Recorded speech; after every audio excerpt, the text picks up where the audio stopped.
Doktif hari ini ya sebenarnya ada 2 agenda.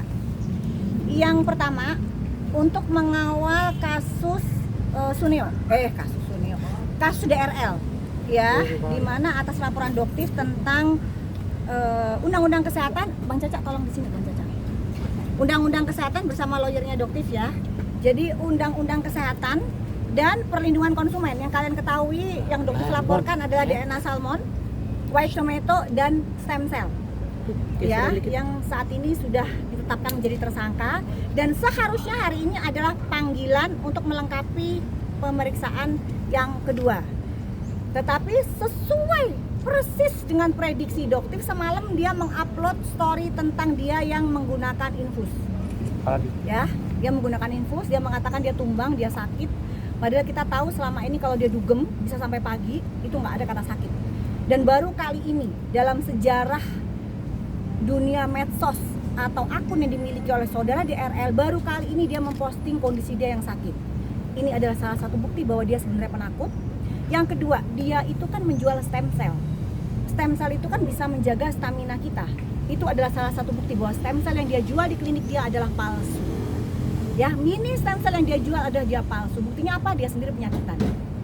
Ya. Tapi Doktif katakan ya, Doktif ingatkan ini kepada saudara DRL. Kamu ingat perlakuan kamu terhadap Kartika Putri pada saat beliau terkena sakit, apa yang kamu katakan? Pada saat itu kamu katakan Kartika Putri terkena azab. Ya, saat ini Doktif kembalikan ke kamu. Kamu bukan sakit, itu adalah azab dari penjual tomat busuk, DNA lele, dan stem cell palsu. Ya, jadi ini pelajaran buat kamu DRL.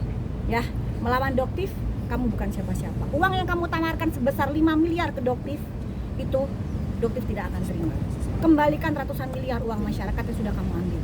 Itu persyaratan damai.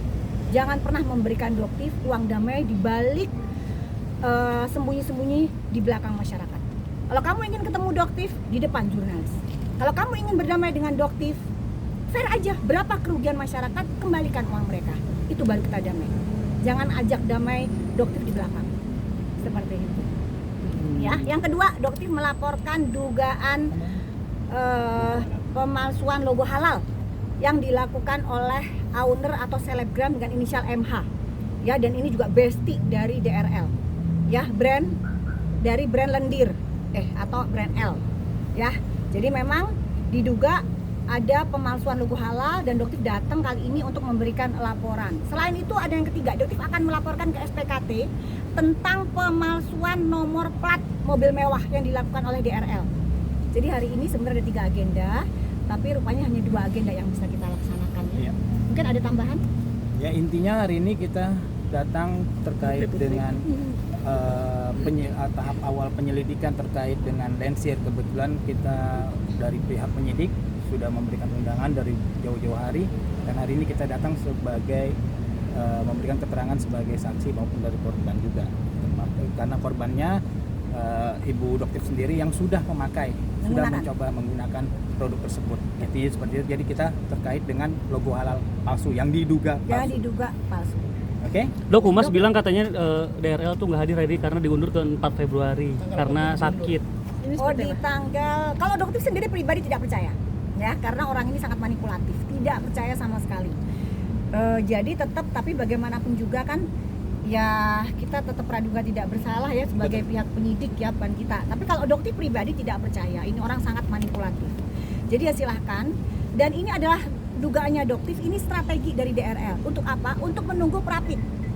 Doktif ingatkan ya DRL ya, yang kamu lawan kali ini bukan macan tapi serigala. Ya, bukan macan lagi yang kamu lawan, serigala yang nggak takut apa-apa. Selama kebenaran itu benar, Doktif akan terus membuka itu di depan masyarakat. Ya, Prapit yang kamu tunggu, yang biasanya kamu lakukan secara diam-diam, yang selama ini kamu pernah lakukan ke Karput, tidak akan bisa kamu lakukan ke Doktif. Ya, silahkan kamu lakukan Prapit, kita semua akan kawal. Ya, jangan lagi kamu menggunakan hakim dengan inisial DT. Kenapa?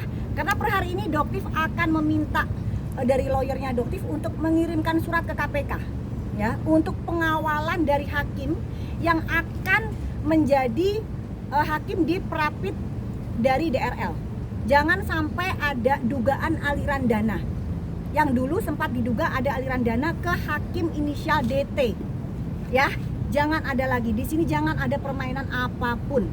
Kita akan bongkar sebongkar-bongkarnya, setransparan mungkin. Ya, jangan sampai ada sesuatu di belakang ini. Untuk Pengadilan Jakarta Selatan, kita mohon jangan pernah ada transaksional apapun, karena KPK pun akan minta untuk turun tangan. Seperti itu. Dok, artinya dugaannya akan DRL ini bilang sakit karena ingin mundur biar nggak ditahan. Jadi ini dugaannya strategi dia untuk mengundurkan ke Perapit. Orang ini sangat manipulatif, ya.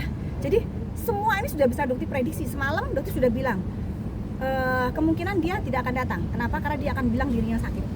Kalau Doktif pastikan Doktif akan datang di Polres Jakarta Selatan sebagai tersangka di tanggal 22. Kita lihat, Doktif nggak akan mundur, apalagi mencabut PMJ karena ketakutan. Doktif dilaporkan sebagai tersangka di Polres Jakarta Selatan, tidak akan mundur sedikit. Ya. Tadi sempat disinggung soal manipulatif, Dok. Kemarin juga Doktif sempat bilang kalau mualafnya Richard itu hanya pura-pura, Dok. Memang ada bukti yang kalau bukti Doktif punya, tapi tidak mungkin Doktif sebutkan di sini, tapi yang jelas Doktif punya. Jadi semua yang Doktif katakan itu by data, by fakta dari awal. Ya, dan mungkin itu yang menjadi ketakutan para mafia perskincare Indonesia. Karena mereka mau menyerang Doktif pun tidak akan bisa, karena semua Doktif itu punya by data, by fakta. Seperti itu. Semuanya ada.